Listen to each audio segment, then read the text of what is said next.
नमस्कार, मैं रवीश कुमार। महाराष्ट्र, यूपी, मध्य प्रदेश जैसे 6 राज्य ऐसे हैं जहां की 115 सीटों पर वोट डालने आने वाले मतदाताओं की संख्या में गिरावट देखी गई है। एक नए विश्लेषण में यह दावा किया गया है कि यह मानकर चला जाता है कि आबादी, वस्तुओं और कृषि का उत्पादन, कर संग्रह, इसमें हर साल कुछ ना कुछ बढ़ोतरी होती है, भले प्रतिशत कम ज्यादा होता रहे। ठीक इसी तरह से हर 5 साल के बाद आबादी बढ़ने के कारण वोट डालने के लिए जो लोग जाते हैं उनकी संख्या भी बढ़नी चाहिए। लेकिन इस बार 115 सीटों पर इनकी संख्या घट गई है। 2019 में 48.5 करोड़ मतदाताओं ने वोट डाला।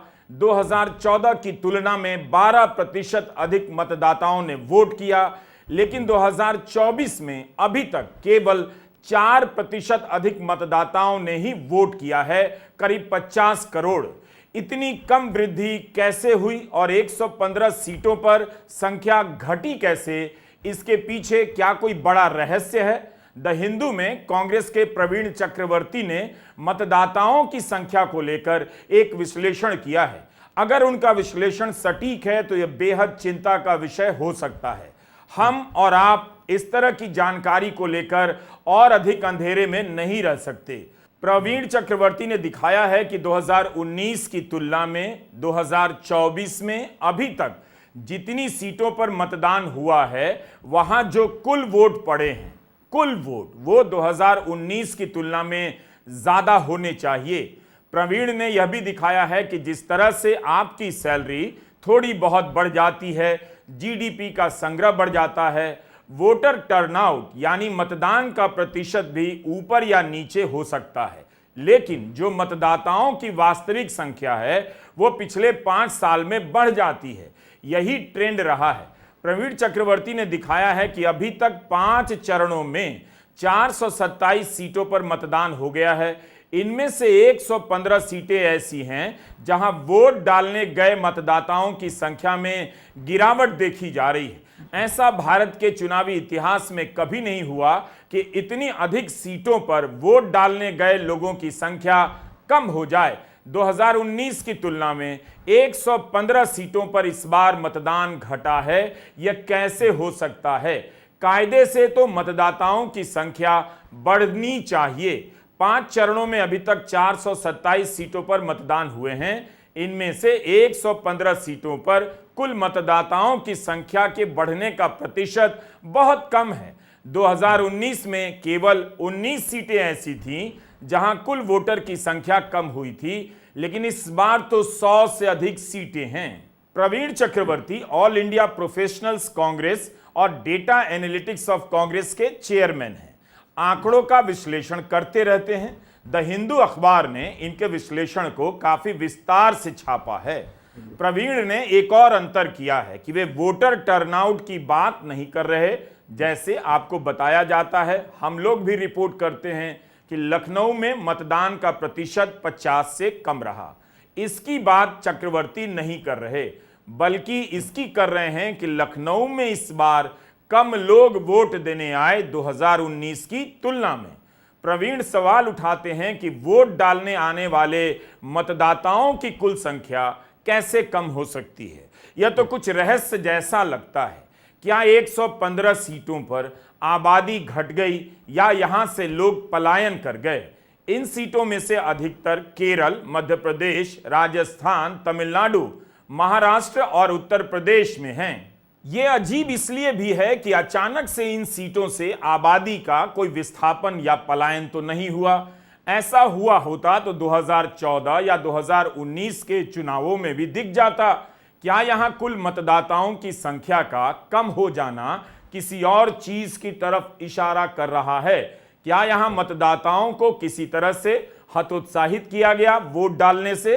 प्रवीण चक्रवर्ती कहते हैं कि एक ही बात समझ आती है कि इन संसदीय क्षेत्रों में कुल मतदाताओं की जो संख्या है वो घटी है या घटाई गई हो सकती है। प्रवीण एक और सवाल उठाते हैं कि 2019 में जहां जहां विपक्ष जीता था, वहीं पर कुल मतदाताओं की संख्या क्यों कम हुई है? क्या जानबूझकर मतदाताओं को रोका गया या उन्हें मतदाता सूची से अलग किया गया? प्रवीण का यह सवाल बेहद गंभीर है कि उन्हीं सीटों में वोट डालने वाले वोटर की संख्या घटी है जहां विपक्ष जीता है या उसके जीतने की संभावना है। क्या आप समझ पा रहे हैं कि प्रवीण चक्रवर्ती क्या कह रहे हैं?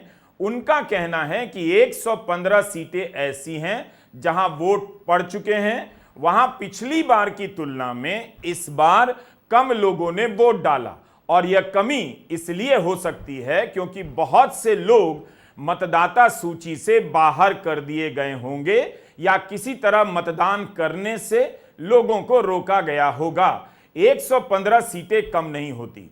5 चरणों में 427 सीटों पर वोट पड़ चुके हैं। इनमें से 27% सीटों में ऐसा देखा जा रहा है कि 5 साल पहले की तुलना में कम लोग वोट डालने आए। प्रवीण चक्रवर्ती के सवाल को हम फिर से दोहरा देते हैं कि 115 सीटों पर वोट डालने वालों की संख्या कम हुई है या अपने आप हुआ है या जबरन किया गया है।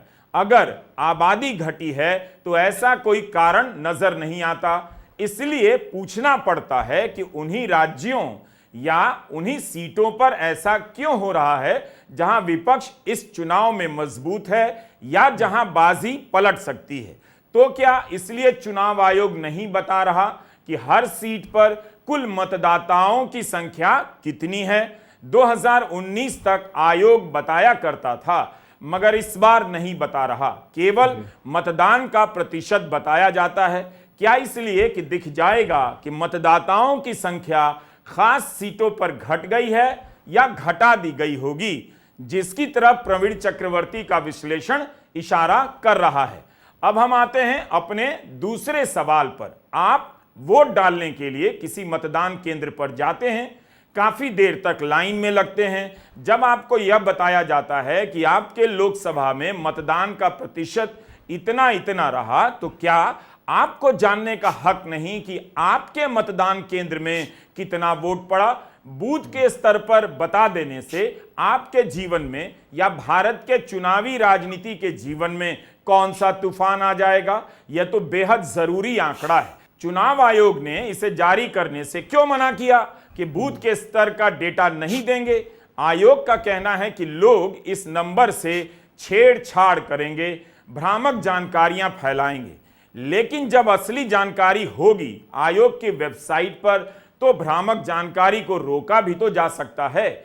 अगर कोई गलत जानकारी फैलाएगा तो उसके लिए चुनाव आयोग की अपनी मशीनरी भी तैनात है।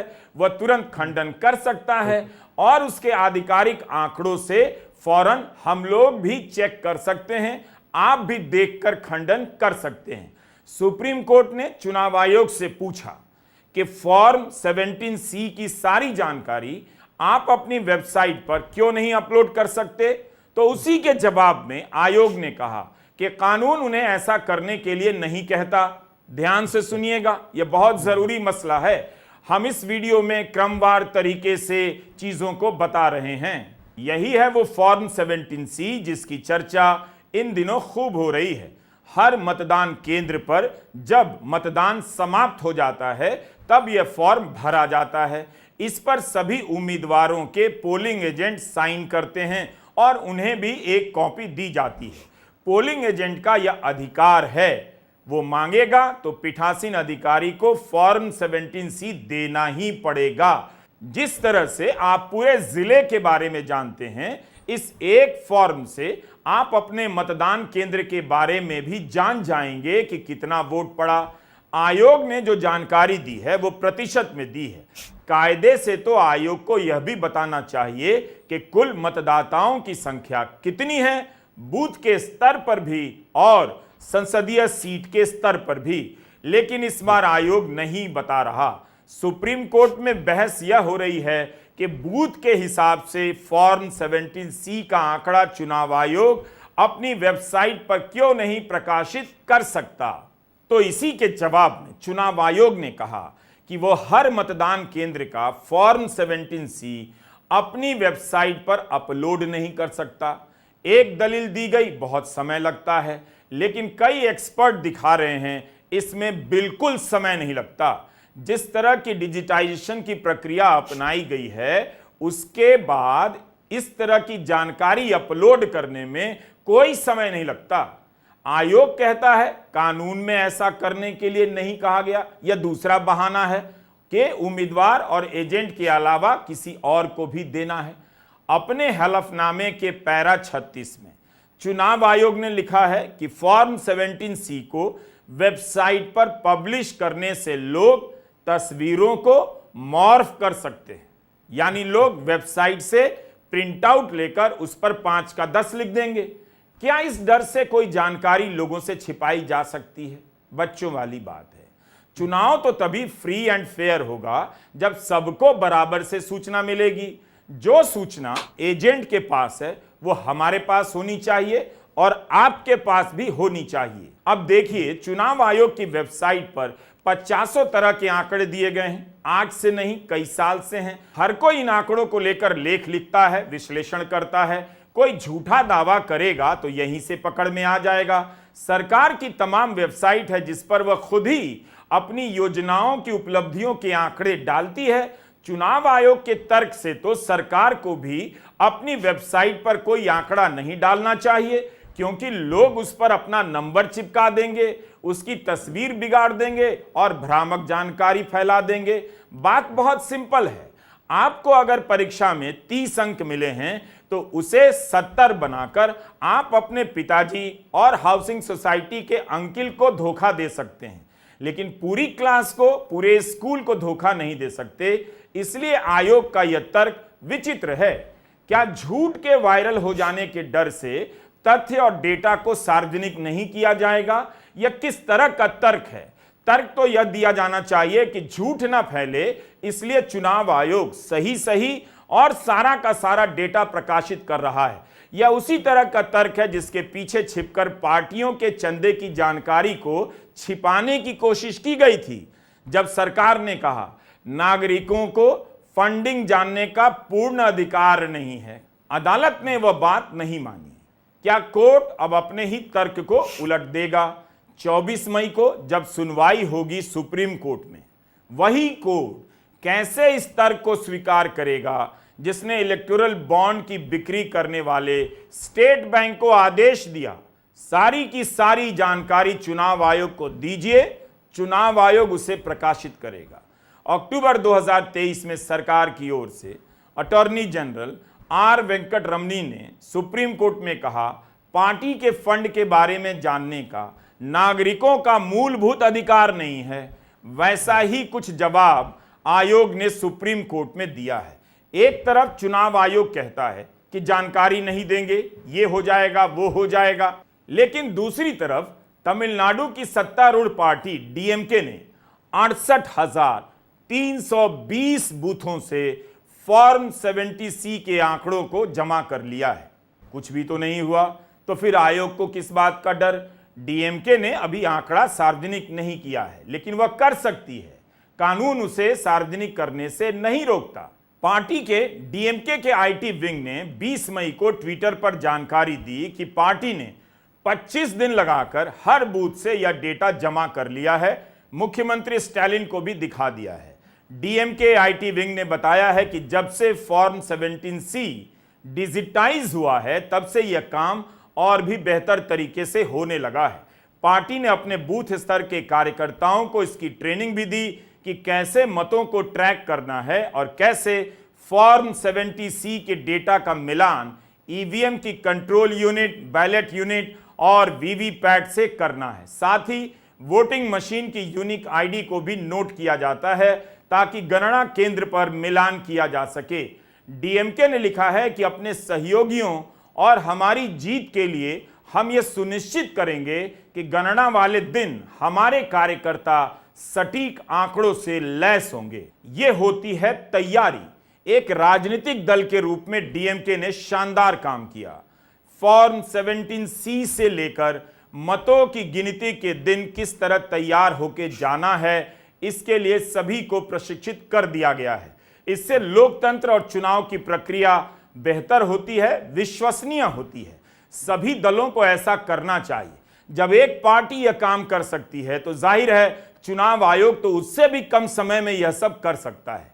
ऐसे में तो यही तार्किक बात होगी कि आयोग पहले ही आंकड़ा जारी कर दे ताकि कंफ्यूजन की गुंजाइश ही ना रहे और पार्टियों की गणना से क्रॉस चेक किया जाता रहे। मूल बात यह है कि सही मतदान हो, सही संख्या सबको मालूम हो और सही तरीके से गिनती हो।